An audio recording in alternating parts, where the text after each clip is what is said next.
Miko, halika din dito, Miko. Ikaw mag-armor of God, Miko, ha? Praise the Lord. Thank you, God. Thank you, Jesus. So we will be reciting Luke chapter 4, verses 18 and 19, and we will be putting on the full armor of God. Luke chapter 4, verse 18 to 19. The Spirit of the Lord is upon me, because He has anointed me to preach the gospel to the poor. He has sent me to heal the brokenhearted, to proclaim liberty to the captives and recovery of sight to the blind, to set at liberty to those who are oppressed, to proclaim the acceptable year of the Lord. Jesus Christ is my Lord. He is Christ the rock. We put the armor of God, the helmet of salvation, the breast of righteousness, the belt of truth, the sandals of peace, the shield of faith, and the sword of spirit. We put the armor of God. Praise the Lord! Let us remain standing as we have our declaration this morning. Okay, from the bottom of our hearts, let us recite 1, 2, 3, go! I declare God's incredible blessings over my life. I will experience the surpassing greatness of God's favor. I will witness the demonstration of His power. It will elevate me to a level higher than before. I will overcome every obstacle, outlast every challenge, and live a life of victory. I am more than a conqueror. I declare that God will open up supernatural doors for me. God will accelerate His plan for my life. He will do exceedingly, abundantly, above all that I ask or imagine. I am well able. I am equipped. I am empowered. I will experience the double portion of God's anointing. These are all my declarations in Jesus Christ's name. Amen. Palakpakan natin si Lord. You may now be seated. Ayan, at medyo... Ayan, makakaupo na po kayo at sabihin mo sa katabi mo, mabuti nakarating ka. Ayan naman, grabe, di ba? Praise the Lord. God is so good. And of course, this morning, tayo ay nasa ikalawang linggo na ng month of October. Grabe, magpapasko na! Ang bilis, di ba? So, October na ngayon, November, December, nako, 2.5 months na lang. Pasko na. Sabi mo sa katabi mo, advance Merry Christmas! Wow! Yan, God is good. Magpapasko na. So, magki-Christmas party na tayo. Ayan. So, praise God. Napakasarap talaga na pag ang mga magkakasama, ang family, spiritual family ay magkakasama. So, are you glad today? Are you glad today? Amen. Siyempre naman, tayong lahat ay masaya. Masayang sumusunod sa Panginoon. Sabi mo sa katabi mo, masaya tayong sumusunod kay Lord. Amen. Praise God. So, ang atin pong theme this whole month of October is Full Blast Obedience. Kaya para hindi na ako mag-isip ng title, ayan na po yung title, Full Blast Obedience. Praise the Lord. Full blast obedience. So we will full blast in obedience because we believe that that is what God wants us to do. Amen. Alam niyo po, ako po ay nagpapasalamat sa Panginoon, nagpupuri sa Panginoon. Kapag ka po, yung one of the greatest blessing that we have sa amin po ni Bishop ay ang mga masusunurin na mga anak. Hallelujah. Thank you, Lord. Grabe, di ba? Pagka pagka tinitingnan ko sila, kahit ngayon, kasi Nathaniel is, ilang taon na si Nathaniel? 33. Yan, 33 si Nathaniel. Si Gideon, 29. Lo, magti-30 na si Gideon. And then si Francesca is 28. And then si David is 27. 18 forever. Alam nyo, kapag tinitingnan ko sila, sabi ko, Lord, salamat. Kasi talagang isa sa blessing talaga is yung they are very obedient children. Naalala ko nga yung si David, naglalaro siya noon eh. May nilalaro siya sa computer, naglalaro siya. Tapos inutusan ko siya, sabi ko, David, sabi niya gano'n, buksan mo yung pintuan, sabi kong gano'n. May paparating na hindi ko alam kung Shopee yun o Lazada. Talagang nagaganyan siya, Oma! Oma! Oma! Ano nangyayari sa'yo? Oma!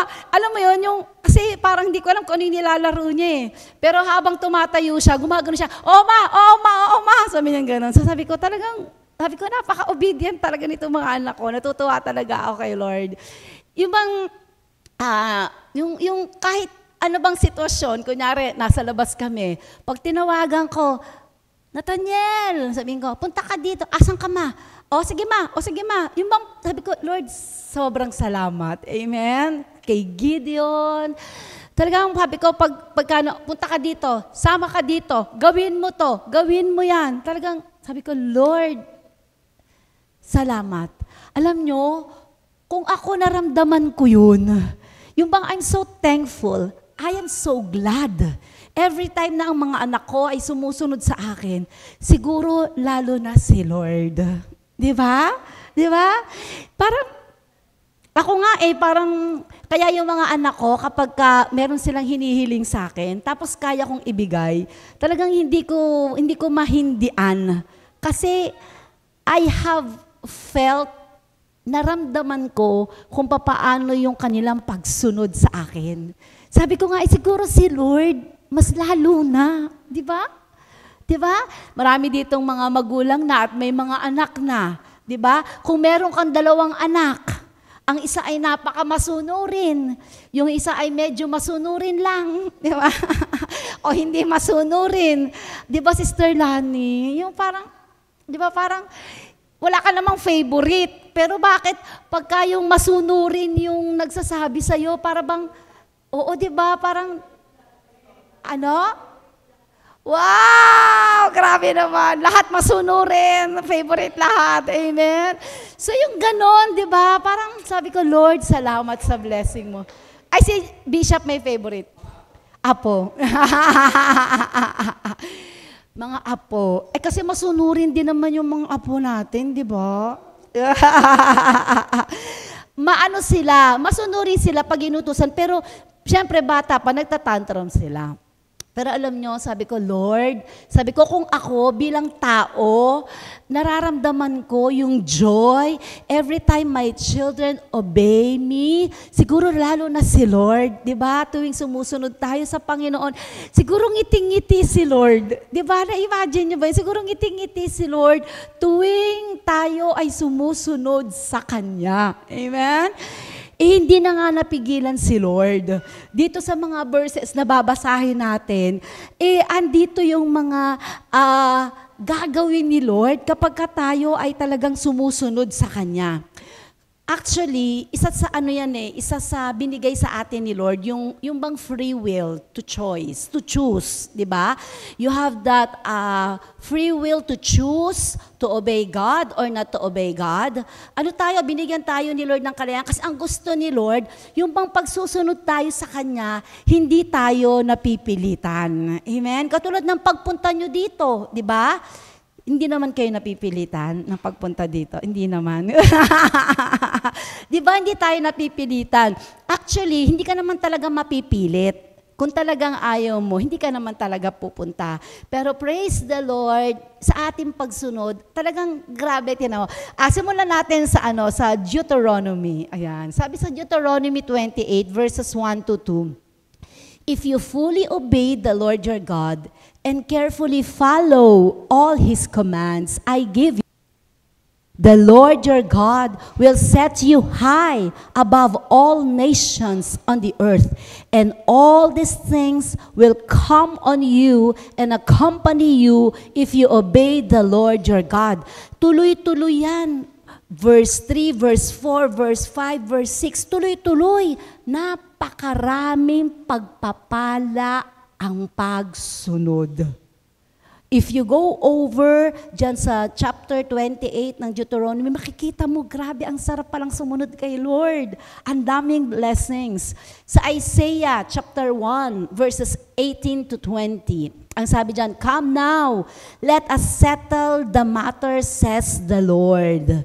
Though your sins are like scarlet, they shall be white as snow. Though they are red as crimson, they shall be like a wool. If you are willing," tinan niyo yung 19 na, ito yung favorite verse ni Jaime, di ba? "If you are willing and obedient, you will eat the good things in the land." Hallelujah. Amen? Ang sarap sumunod kay Lord, di ba? Bakit? You will eat the best. You will eat the good things of the land. Sa ibang translation yan, you will eat the best in the land. Sino dito yung gusto mo yung masarap yung kinakain mo? Gusto nyo? Diba? Ang sarap. Yung naka-steak ka. Diba? Yung ano ba yung mga favorite food nyo? Kasi iba yung favorite food ko. Okra. Iba-iba tayo ng favorite food. But God will give you the best. Ayun ang sabi ni Lord, di ba? If you are willing, tingnan nyo si Lord, ayaw niya talagang sana napipilitan. Kaya, if you are willing and obedient, sino dito yung mga willing and obedient? Taas yung kamay. Naku, parang gusto ko kayong ilibre mamaya. Saluyot. Kasi nararamdaman ko yung puso ng Diyos. Gusto niya kayong ilibre, pakainin ng the best in the land. Hallelujah. Amen? Ganun talaga si Lord. He wants us to be satisfied. He wants us to be contented. Gusto niya yun, di ba? Kaya sumunod ka. Sabi ni Lord yan, di ba? But if you resist and rebel, nako, ito lang, you will be devoured by the sword, for the mouth of the Lord has spoken. Amen? So, dalawa talagang choice yan. Susunod tayo or hindi tayo susunod. Obey or disobey. Ang sabi ng Jeremiah 7:23, "But I gave them this command, obey me, and I will be your God, and you will be my people. Walk in obedience," I love this, "to all I command you, that it may go well with you." Amen? Alam nyo, kanina tinatanong ko si Sister Minda at saka si Sister Bell kung ilang taon na sila. Si Sister Bell ay 80. Tama po ba, Sister Bell? 80. Si Sister Minda is 86. 87? 86. Ayan. Sister Minda is 86. Diba? Sabi ko, siguro napakamasunuring anak ni Sister Minda at ni Sister Bell. Diba? Kasi yan ang sabi ng word, "Walk in obedience to all I command you, that it may go well with you." Sino dito yung gusto mo, it may go well with me? Amen? Pag sinabing it may go well with you, it pertains to every areas of your life. Be it your health, di ba? It may go well with you, di ba? In your finances, di ba? In your family. Ay, ang sarap sumunod. Sabi mo sa katabi mo, masarap sumunod. Sarap talagang sumunod, di ba? Pag sinabi nating obedience, it is doing God's will, God's way, in God's timing. Amen? Yun ay ang ating pagsunod sa kalooban ng Diyos. How God wants you to do it. Kasi, alam nyo, kunyari, inutusan ka ng magulo mo, maghugas ka ng pinggan, di ba? Eh, ikaw naman kung maghugas ka, basag na, kumakalampag. Hindi dapat ganon, di ba? You have to do it. Ha? Sabi dyan, no, in God's way, maayos na pagsunod. Hallelujah. Hindi sumisimangot. Tama. Di ba? Hindi sumisimangot. JM, amen daw, sabi ni mama mo. Di ba? Yung bang, kaya nga, alam mo, pagka sumusunod tayo kay Lord, kunyari, andito tayo, di ba? Kunyari, kung sino dito yung naka-assign ka, nag-ayos ka ng upuan, ay talagang ililinya mong maayos yan, di ba? Kasi I want the best for the Lord. Pag nagigitara ka dito, talagang gagaling ang yung paggigitara mo, yung pagkanta mo, di ba? Yung pagsayaw mo, nakita ko kanina, walang dancer. Sabi ko nga, yung mga team glow natin, dapat i-alternate talaga yan di ba? Siyempre, alam nyo mga team glow, always available. Glowing in the Lord. Ay, gawin natin, kunyari, first Sunday, ganyan. Second Sunday, Team Glow. Third Sunday, Team Tol. Pwede! Ay, sige, natin yan. I-implement natin yan. Tapos, meron pa tayong, si Sister Mida, kaya din magsayaw Senior. Di ba? Hindi, ito, fun fact. Nagkasabay kami magsumba ni Sister Minda sa Altarasa. Nasa likod nga ako Sila nasa harapan. Hindi ako makasabay. Ang sumba sa Altarasa, 2 oras. 1 oras pa lang hinihingal na ako. Di ba? Pero sila, sabi ko, grabe ang mga energy nila. Di ba? If you are willing and obedient, it will go well with you. Diba? Ang sarap. Ang sarap maging healthy. Tinatanong ko sila, anong nararamdaman nyo? Sa kaya tatanong ko si Sister Mida, anong nararamdaman mo? Wala. Anong maintenance mo? Wala. Sabi ko, hallelujah. Diba? Ang sarap that it may go. Ang hirap kasi yung pagising mo pa lang sa umaga. Ang sakit na ng ganito, ang sakit na ng ganito. Ang sakit, diba? Ang sarap sumunod. Sabi mo sa tabi mo, ang sarap sumunod. Praise God. So that is obedience, di ba? Ito palagi kasi itong naririnig sa bahay namin. Bata pa yung mga anak ko. Delayed obedience is disobedience. Kaya si Bishop, may mga magulang na, 1, 2, di ba? Papaluin na kita. 1, 2, 3. Kaya yung bata, aantayin muna. Naku, anong number na ba si tatay? O yan, may ganyan pa. May 2 kalahati. Di ba? Ganon di ba? Ay, si Bishop hindi. Pagka sinabi niyang gawin mo to at hindi mo ginawa, si David, naalala ko si David gustong magpabili ba? Nasa mall. Alam mo yung mga nasa mall, yung mga bata, naglumpasay. Siguro feeling niya, pag naglumpasay siya, ibibili yung gusto niya, di ba?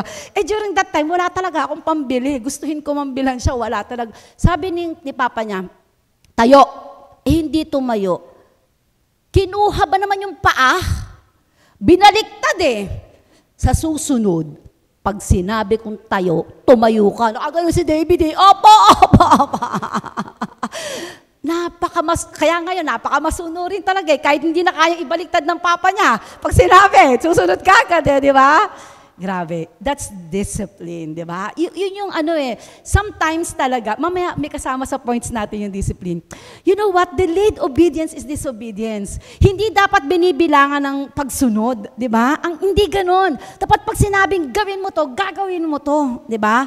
Unless masama yung pinapagawa sa atin, hindi naman mag-utos ang ating mga magulang ng masama.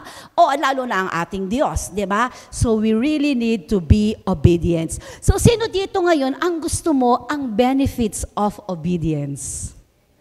Amen? Benefits of obedience. Sino yung gusto? Sabi mo, amen. Amen, di ba? Gusto natin lahat yan, di ba? Ako talaga, sa mga anak ko, pag nakikita ko na sobrang obedient to, actually may bonus sa akin yun. Secret lang, di ba? May mga pa-secret bonus tayo sa mga anak natin, di ba? Di ba, ganun yun? Yung bang, dahil mabait ka, sige, di ba? Parang may ganun tayo, di ba? Actually, sa inyo rin naman di ba? Kapag ka, napakabait naman itong bata na to, di ba? Hindi napapansin nyo ba pag nag-abroad ako? Di ba iba-iba yung pasalubong ko sa inyo? Don't compare.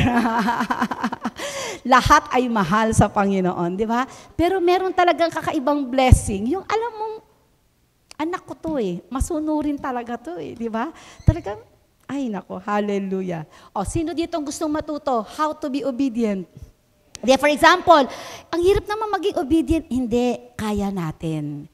Kasi, not just because we want the benefits of it, di ba? Pero dahil gusto mo talaga mag-obey kay Lord, di ba? Unang-una, we need to learn to trust God. We need to learn to trust God. Kaya nga ito, very famous verse ito, na alam ko, kabisado ito ni MJ, yung Proverbs 3:5-6, di ba? Kabisado rin to ni Althea, di ba? Gusto nyo bang i-recite ni Althea? Kabisado ni Althea yan. Trust in the Lord with all your heart and lean not on your own understanding. In all your ways, acknowledge Him and He will direct your path. Kabisado din daw ni Tony. Okay? So lahat tayo na nagtitiwala sa Panginoon, di ba? We have to trust Him and lean not on our own understanding. We need to learn to trust God. Ha? You know what? Obedience requires knowing God. Kung hindi mo kilala si Lord, hindi ka kaagad susunod. Promise, di ba? Paano mo susundin, sa tao na lang paano mo susundin yung isang tao na hindi mo naman talaga kilala, di ba? Paano ka susunod na parang, actually, minsan nga, kung hindi pa maganda ang pagkakilala mo, di ba? For example, sa sobrang kilala mo siya, alam mo na kung sino talaga siya, di ba? Na nakita mo yung hindi magandang katangian niya, ang hirap nga ding sumunod. Amen ba? Di ba? But if we really know who God is, madali lang sa ating sumunod at magtiwala sa Diyos because we know God. And who is God? He is sovereign. He is trustworthy. Amen? He keeps His promises. He is always the same. He is faithful. Pag sinabi ng Diyos, yun na yun. Pag sinabi ng Diyos, it is a period. It is period already. Ibig sabihin, pag sinabi ng Diyos, no context. Mangyayari at mangyayari. Are you with me? Amen? Di ba? Mangyayari at mangyayari. Lahat ng prophecy sa Bible, mangyayari. Lahat ng nakasulat sa Biblia, totoo at mangyayari. Ha? Hindi man makita ng mga mata natin, mangyayari. Meron nga isang instance doon sa Cavite. Bishop na siya noon. Tapos syempre ang heart's desire niya ay ang kanyang mga anak ay mapabuti. Pero meron siyang isang anak na talagang grabe, pasaway talaga. 'Di ba? Sabi nga salot ng lipunan. Talagang pinagpe-pray niya 'yon. At ang sabi niya, Lord, makakakilala tong anak ko sa iyo. At hindi lang siya makakakilala, gagamitin mo pa siya. Sabi niya gano'n, 'yun ang declaration niya, magpapastor to Lord. Gagamitin mo to. Sabi niya, 'yun ang declaration niya. Alam niyo hanggang sa namatay siya. Hindi niya yun nakita. Namatay siya na nakita niya ang pasaway niyang anak. But you know what? At the night of his wake, when the gospel was preached, yung anak niya nakakilala. Grabe. Yung anak niya talagang nagsuko ng buhay sa Panginoon. And he is now one of the bishop in Cavite. Palakpakan natin si Lord. Ang pangako ng Diyos sa buhay natin, matutupad. Amen? Kita nyo yun, pangako ni Lord sa kanya yun, di ba? Acts 16:31. Believe in the Lord Jesus Christ and you will be saved, you and your household. Nakita ba ng naked eye niya nung buhay siya? Hindi. Pero tinupad ng Diyos ang kanyang salita. Amen? Ganon kabuti ang Diyos. Kaya kung meron tayong mga mahal sa buhay na hindi pa nakakakilala sa Diyos, come on, panghawakan natin Acts 16:31. Sabayan mo pa yan ng with God, nothing is impossible. Amen? Maniwala ka man o hindi, mangyayari dahil sinabi ng Diyos. Amen? And He is a trustworthy God. Come on, palakpakan natin si Lord. Ngayon sa ating mga buhay, di ba? Do what God says and observe the results. Si Lord naman, ano naman siya kumbaga, very reliable. So sumunod ka lang. For example, tithing, Di subukan mo, sabi nga ni Lord, test me in this, says the Lord God Almighty, di ba? So sumunod ka, di ba? Tapos mag-observe ka. Tingnan mo yung sarili mo, di ba? Kami ni Bishop, ginagawa namin yan, di ba? Sabi, magtanim ka, nagtatanim kami. And every time we saw, dinedeklarahan kami. Tapos tinitingnan namin, ano ba nangyari sa buhay natin? Kakatanim natin. Di ba? Makikita mo, may bunga at may bunga. Hindi pwedeng mawala ng bunga, hindi pwedeng mawala ng resulta ang pagsunod sa Diyos. Amen? Obey and observe. Sundin mo, tapos tingnan mo, ano nangyari sa akin? Nung sumunod ako, napabuti ba o napasama ang buhay ko? Nung sumunod ako, napaayos ba o nagulo ang buhay ko? Observe. Amen? And you know what? Trusting God is the best decision we could ever do. Number 2, we have to learn to wait upon the Lord. We have to wait upon the Lord. Diba? Hindi dapat tayo yung, we want it this way. Now na. Diba? Meron tayong mga ganyan Minsan, naiinip tayo. Sino dito yung naiinip na? Meron ka mga prayers kay Lord, naiinip ka na. Ang tagal naman ito, Lord. Di ba? Lord, ang tagal naman. Di ba? Huwag kang mainip. Sabi mo sa katabi mo, huwag kang mainip. Yeah, di ba? Kasi si Lord may right timing. Di ba marami tayong mga prayer request? Ako, ang dami kong prayer request. Alam nyo, sabi ko nga dati, pambihira. Buti na lang, hindi ako dininig ng Diyos. Noong mga panahong pinapanalangin ko yun, di ba? Kasi kay Cheska, ang dami kong pinagpe-pray dyan. May pinagpe-pray ako dyan. Sabi ko, Lord, Lord, Lord. Tapos ngayon sabi ko, naku, buti na lang pala, hindi ako sinunod ni Lord. Hindi tinugon ni Lord yung prayer ko, di ba? Kahit kay Nathaniel, may pinagpe-pray ako sa kanya dati, di ba? Kay Gideon, di ba? Kay David, di ba? But we really need to wait upon the Lord. Amen? Kasi ang timing ni Lord, as we are praying to God, nakikita ni Lord, kasi nakikita lang natin present Hindi natin nakikita yung future. For example, ako nagpipray ako, Lord, suitable helper, oh God, for my children, di ba? Alam ni Lord yun, will ni Lord yun. Pero yung taong pinagpipray mo, hindi yan anak. May nakaraan para sa kanya. We need to wait upon the Lord. Amen? Di ba? Kahit sa mga business, di ba?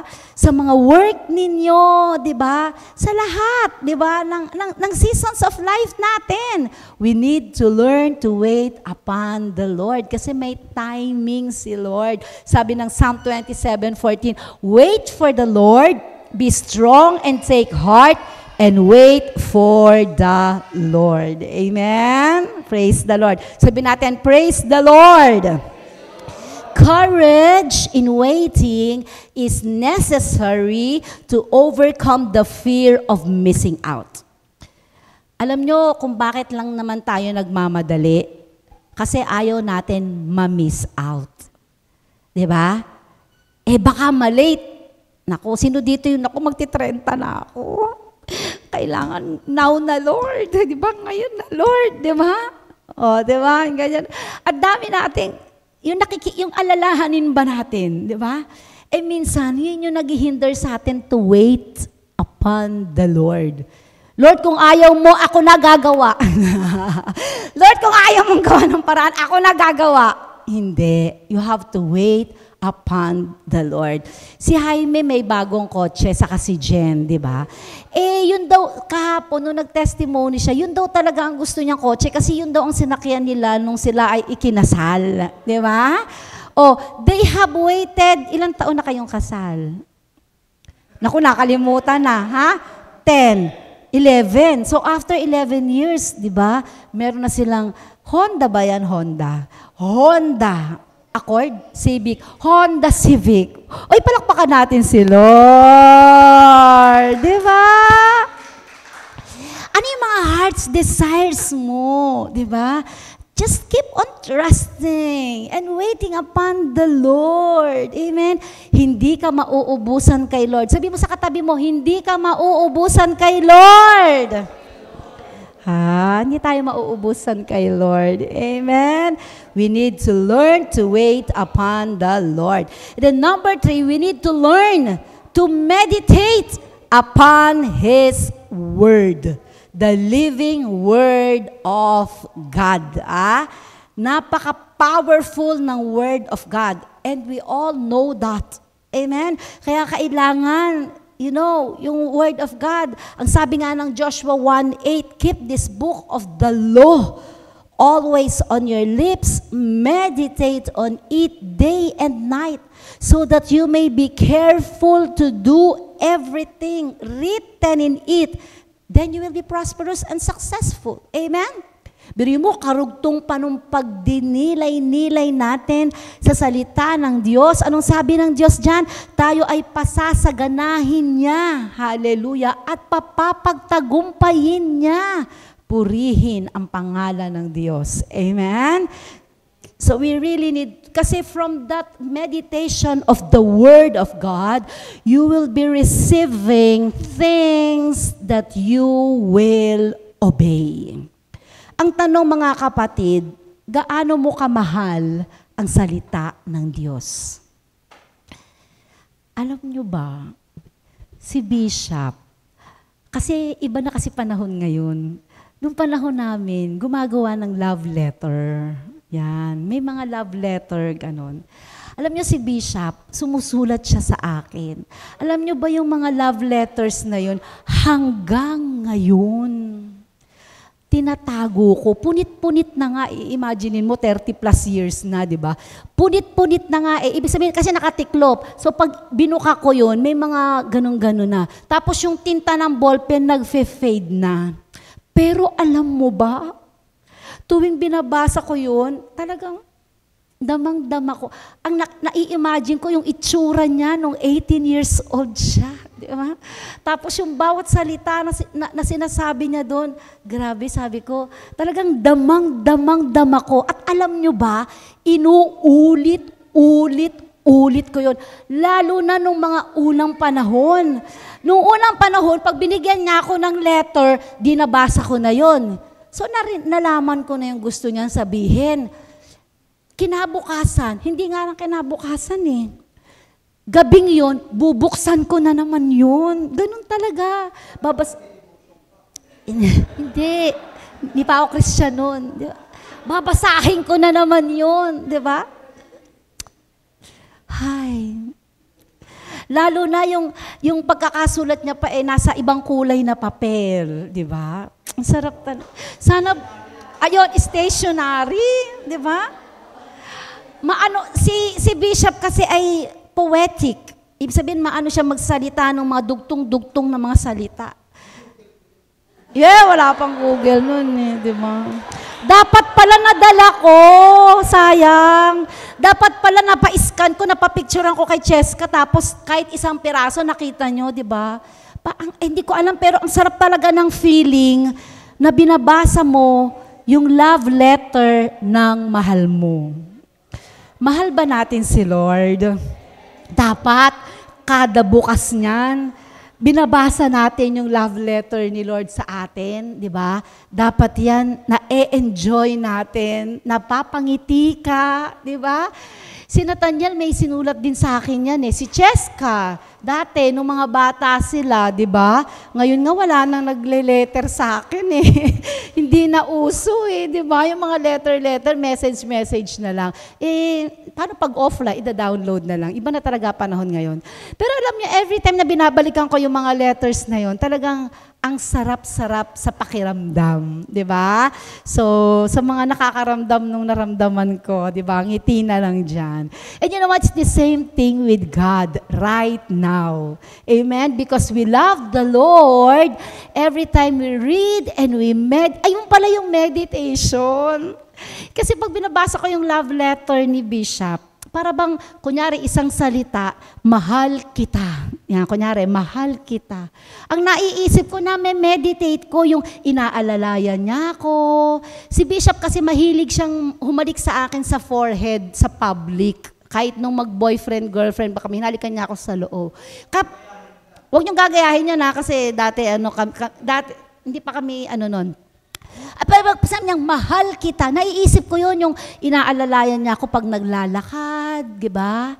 Tapos, lahat ng mga ginagawa niya sa akin, mga magagandang bagay, naiisip ko, yun ang meditation. So, pag nagbabasa tayo ng Bible, ng Word of God, iisipin mo, ay, paano ba ito ginagawa ni Lord sa akin, di ba? Ay, ang sarap. Praise the Lord. So, God is committed to showing us His will in every situation. Kasi ang situation natin, high, low, di ba? Rocky, valley, di ba? Minsan maganda, minsan hindi. Minsan masaya, minsan malungkot. Di ba? Ganun naman ang sitwasyon eh. Wala namang tao ang stagnant or iisa lang, di ba? For example, all throughout your life, ganito ka, hindi naman eh. Maraming mga bagay, may high and lows, talagang iba-iba na sitwasyon ng buhay.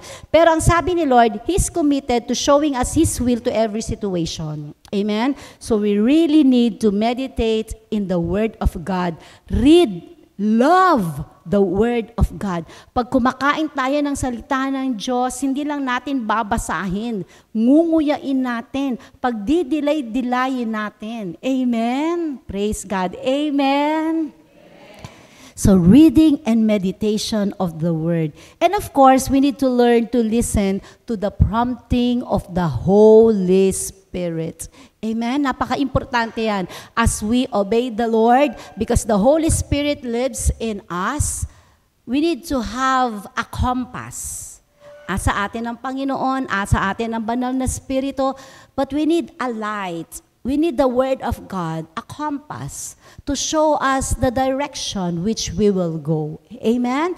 We need it. Sabi ng John 14:26, but the Advocate, the Holy Spirit, whom the Father will send in my name, will teach you all things. Say it with me, all things. And will remind you of everything I have said you. So you are reading and meditating the Word of God, and at the same time, the Holy Spirit is in you. Praise the Lord. Amen? May nakikita ka na sa physical through reading and meditation of the Word of God. Aba, meron ka pang within you that convicts you, that gives you the spirit of discernment. Amen? The leading of the Holy Spirit. Praise the Lord. Kaya kailangan love natin ang Holy Spirit. Sabihin natin, I love you, Holy Spirit. Praise God. Amen? So trust Him and leave all the consequences to Him. Amen? As we trust the Lord, ano yung consequence ng pagtatrust kay God?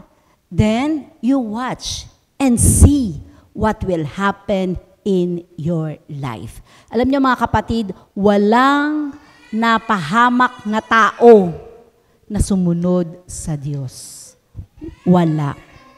Lahat ng sumunod sa Diyos, napabuti ang buhay. Sumagana ang buhay. Lahat ng sumunod sa Diyos, napunta sa tamang direksyon. Amen? You need to trust Him. God is primarily interested in prospering us spiritually because God is a spirit. Amen? And God wants us to be nourished. God wants us to prosper spiritually. Alam niyo mga kapatid, yung physical, it is just the manifestation of spiritual. It's just a manifestation. Kung ano yung nangyayari sa physical, manifestation lang yan na nangyayari sa spiritual. Are you with me? Ha? Are you with me? Amen? Kaya makikita mo yan, di ba? Kumbaga, okay, di ba? Makikita mo yan.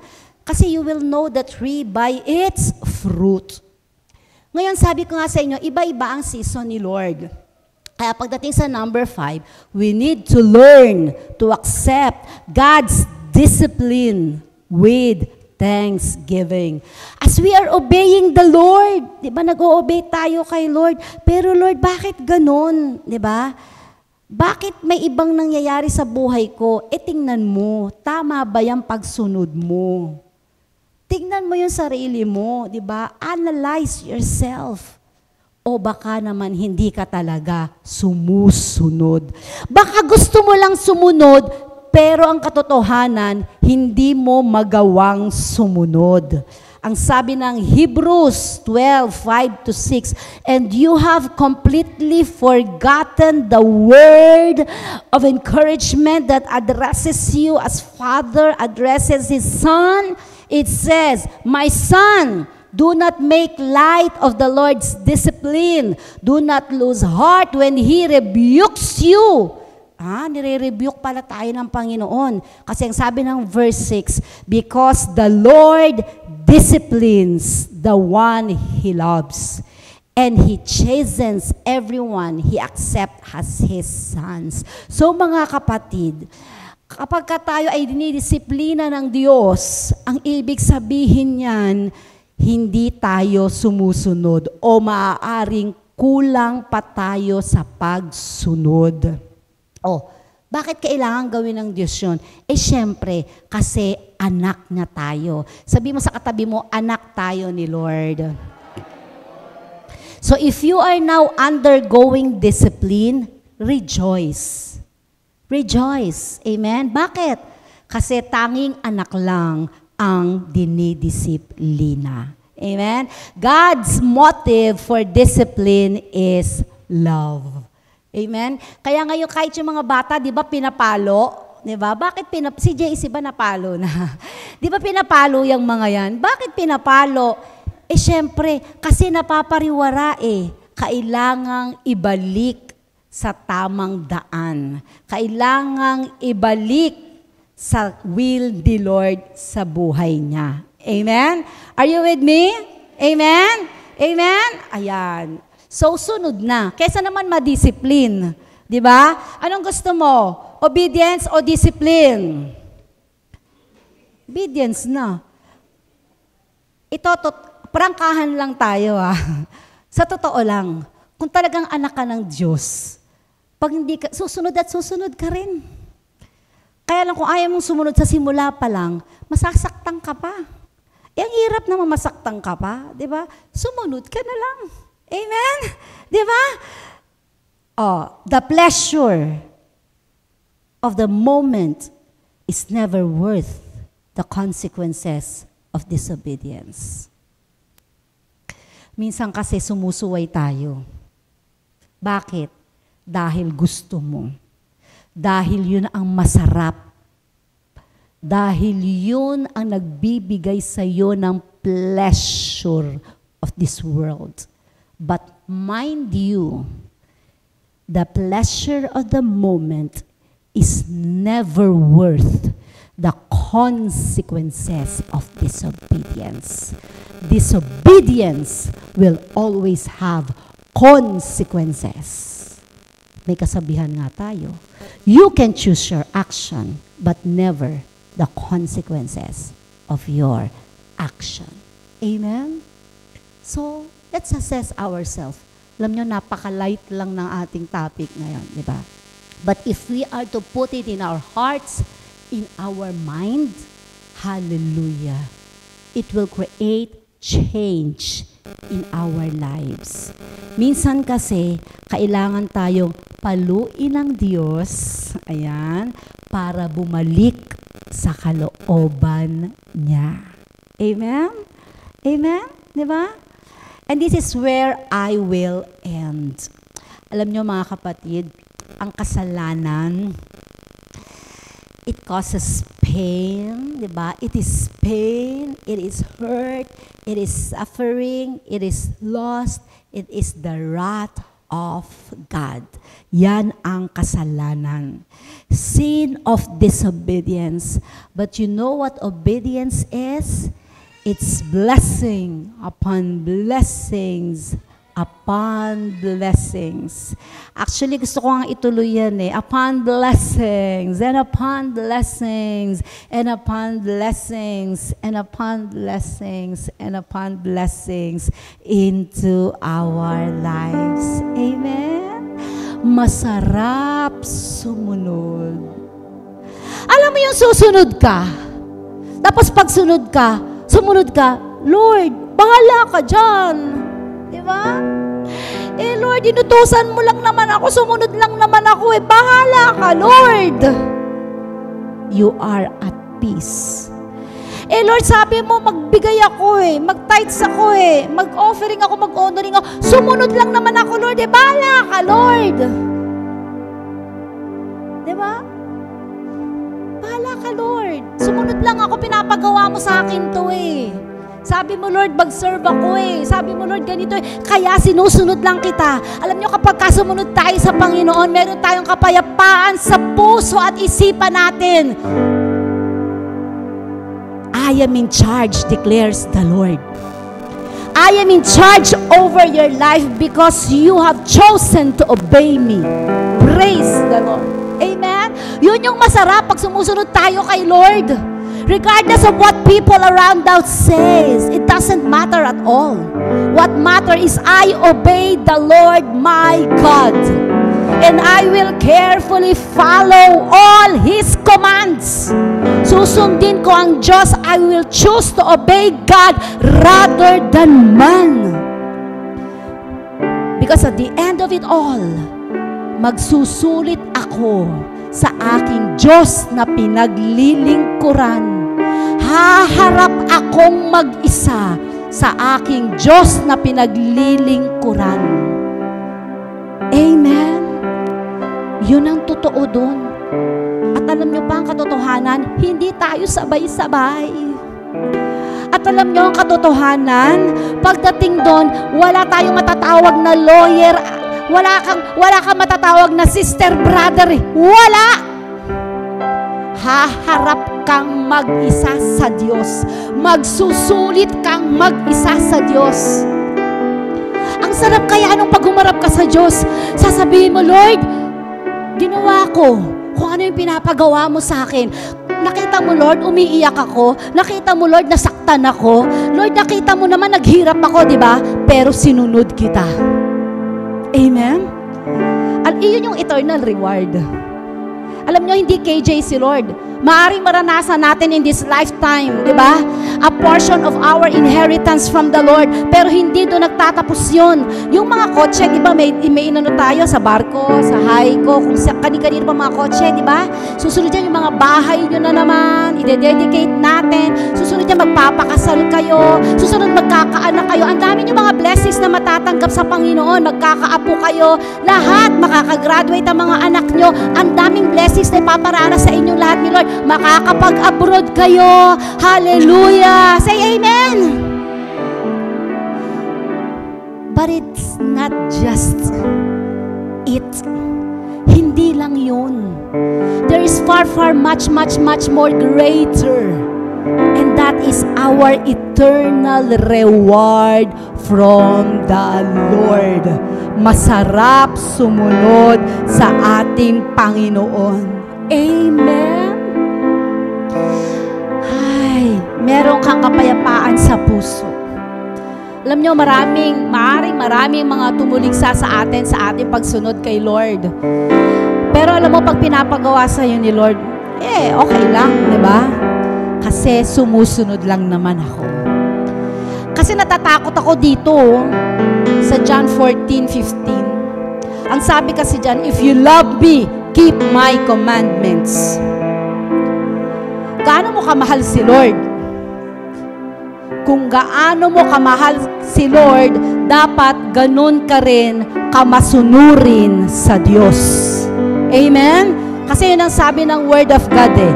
If you love me, keep my commandments. Sa ibang translation, if you love me, do what I have commanded you to do. Hallelujah. Amen? Praise the Lord. Sabihin nga natin, praise the Lord. And within this month of full blast obedience, alam ko hindi matatapos ang buwan na ito. Mayroong surprise si Lord para sa'yo. Amen? Because God is a God of surprises. Amen? Lagi siyang may nakahandang special gifts for those who obey the Lord. Amen? Tayo pong lahat ay magsitayo. Hallelujah. Thank you, Lord. Thank you, Jesus. Thank you, Holy Spirit. Panginoon, nakikita niyo po ang puso ng bawat isa sa amin, O God.